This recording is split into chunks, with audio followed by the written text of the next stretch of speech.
Hey guys, welcome to Quickfix Guitar. My name is Aaron. If you're a returning viewer or subscriber, thank you very much for coming back.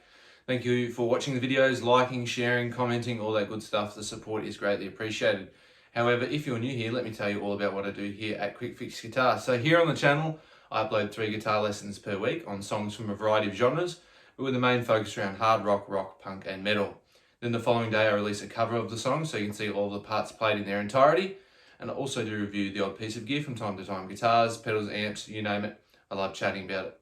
So if all of that sounds interesting to you, please consider hitting the subscribe button. Hit that bell notification so you don't miss a single upload. And with that being said, let's jump into the lesson.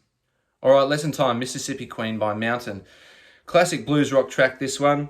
It's got over 200 million plays on Spotify. Absolute classic. And the guitarist and the singer from Mountain, Leslie West, is an incredibly underrated guitarist, in my opinion. He's not held in as high regard as the Jimi Hendrix, the Jimmy Pages of the world, but he's a fantastic guitarist and a great singer as well. And this riff and this song goes to show how good he was. And I mean, 200 million plays on Spotify, that goes to show, doesn't it? But it's really, really catchy, so I thought I'd do a quick lesson on it. It's loads of fun to play along to. So for this one, we're on the bridge pickup, and we're in standard tuning. And it starts on the low E string, and we play 5/7. Then we skip down to the D, play 5 on the D, and then finally 7 on the A, and put some vibrato on it. And then there's a little slide where he slides up towards the nut. And it's important to note that slide, it happens throughout the whole song. When he finishes a passage, when he's playing the power chords, he slides up towards the nut, which gives it heaps of groove and gives it a good swing and stuff. It's a great way to finish off chords when you're playing, just slide out of them like that. But 5/7, 5/7. So he plays that passage 2 or 3 times with a bit of space in between, and then there's the iconic lead lick that happens right after that before we go into the verse. So I'll quickly show you what that lead lick looks like. All right, that little lead line here, we're down on the 19th fret of the B string. I play it with my middle finger and my index finger together, but it depends on the guitar you've got and the size of your hands, whatever's comfortable for you. But I play it with these 2 fingers, so we're on the 19th fret here, full step bend on the 19th fret of the B string, and then we touch the high E on the 19, pick the 19th fret of the B and release to the 17th. So that classic rock / country lick that's played on millions of different songs. Then we play 18, 16 on the G, then back 16, 18. And he's sort of killing it in between each notes. He's not letting them ring out. So all together so far. Then we come back down to the 17th of the B string. And then we bend up, and then release back down, and release to the 17th and pick. So all together so far.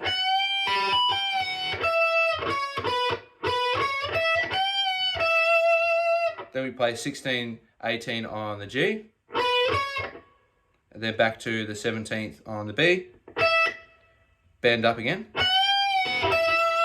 bend up, and then release back down and pick the 17th. So all together.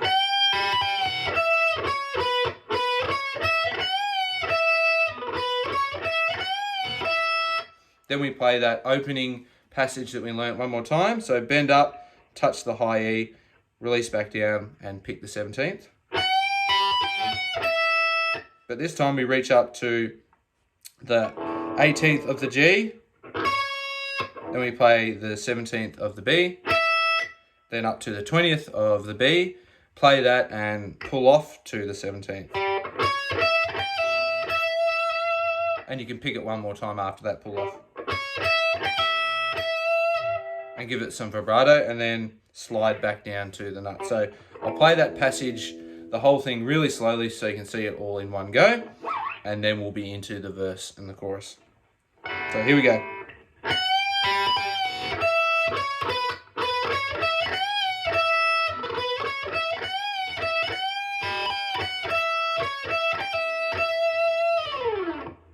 So So that's that lead line, that iconic one that happens at the start of the song. It's relatively simple, but it's really, really catchy. And it's worth noting that it's all down-picked from what I've seen of his live performances on YouTube.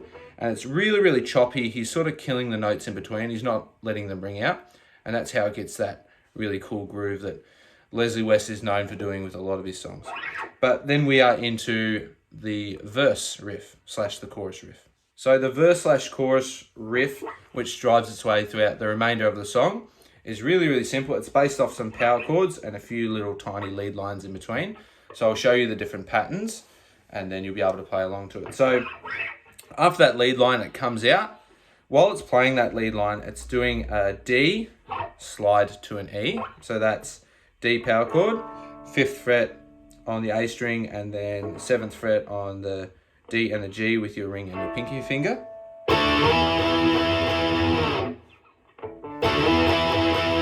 So he plays it once, slides down to the E, plays it 3 more times. So, and this is what I was talking about in the intro. He slides out of these chords a lot. If you don't put the slide in, it sort of loses a bit of its feel and its groove. So you, in my opinion anyway, you've got to put those slides in because it fills that little space and it's a great way to finish off the riff. So then there's a brief pause. Then we come up to here, we're playing the low E open and it's palm muted. So you hit it 3 times. And then you play 5, 7 on the A string.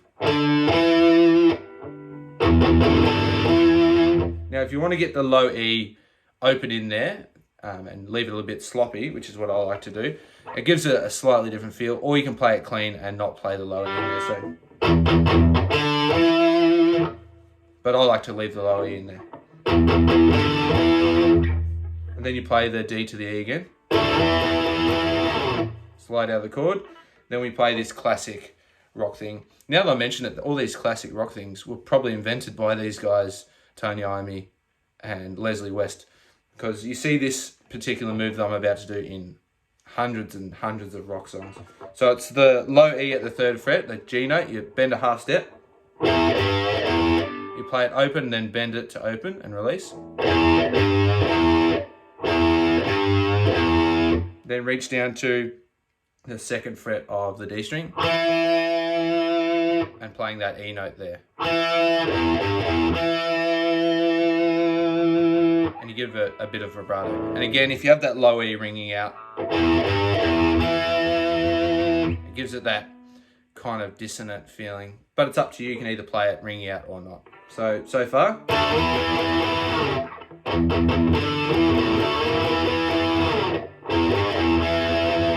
Just like that.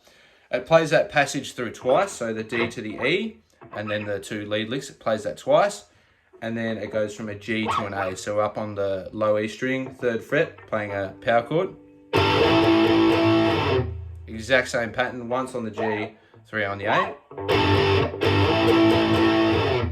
This time we play, it's a very similar pattern to what you do with the first phrase, but this time it's played with the A string open. So you're muting the low E with your thumb, you've got the A string ringing open, and then you're playing the 5th to the 7th on the D string.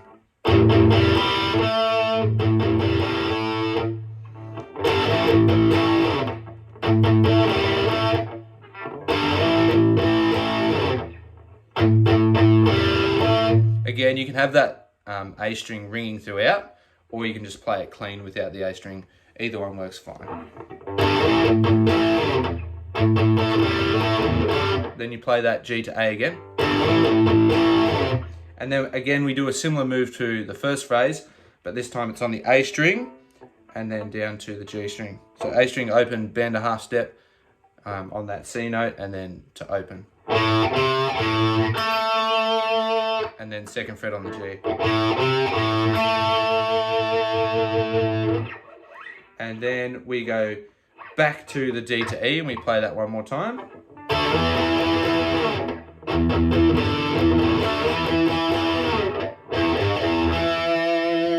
And then we go to the last phrase, which is an A to a B. Exact same strumming pattern. Except this time we do something a bit different.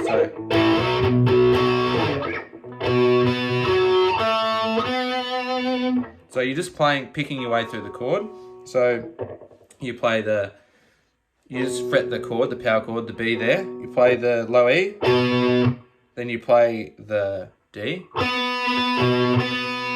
then the A, then you reach down and play the D again,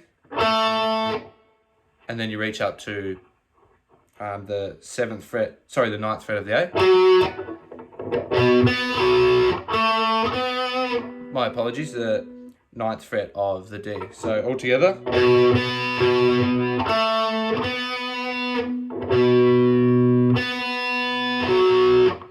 Then 7, 9. On the D string there, give it a bit of vibrato and slide out of it. Then we go G to A.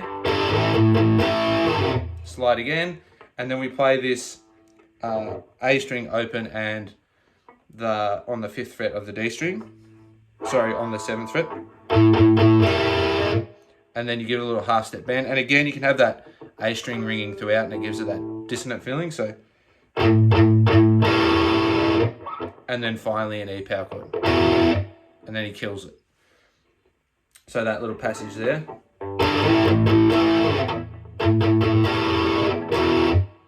And then he kills it. And then a bit more singing goes on, and he plays that little lead line again. And then it goes back into the exact same chords again. So we've got the D to the E, and the 2 lead lines that go with that. You play that passage twice. Then the G to the A, and its 2 lead lines. Play that once. Back to the D to the E. Play that one more time. And then the A to the B, play its lead line, and then finally the G to the A, play that last little lead line and finish off with the E power chord. That E power chord is low E string open, barring on the 2nd fret of the A and the D. So I'll play all those passages one last time so you can see them all. I won't play it as if I was playing the song, I'll just play them individually.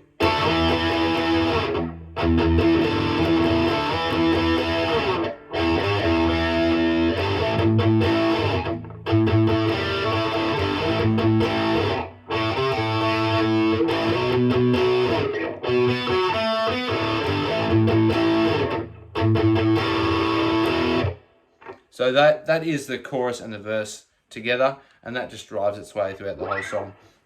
Now there is a solo, and basically in the solo what he's doing is different variations of the patterns he did in that lead line at the start, but instead he's doing it up here on the 5th and the 7th fret. So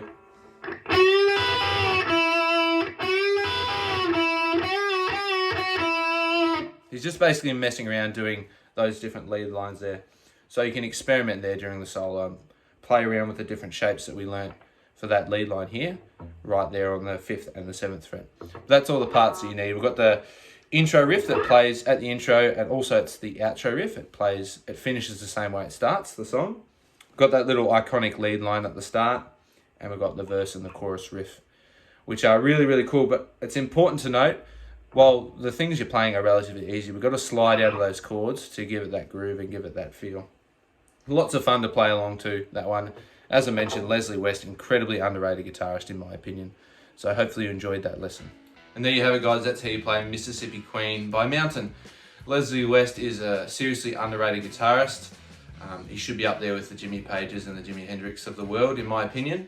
So if you haven't listened to much Mountain or Leslie West, go give some of his songs and albums a listen. They're fantastic. So hopefully you enjoyed the lesson. If you did, please consider hitting the subscribe button if you haven't already.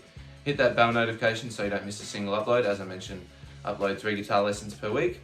Also, if you found the video entertaining or useful in any way, feel free to give it a like as well. That really helps out the channel, pushes the video out to more people. Feel free to comment down below if you'd like to see any more Leslie West lessons on the channel. I'd be happy to do some more. Check out the playlists that are popping up below in the description. Check out the channel. And with that being said, I'll see you in the next lesson. Catch ya.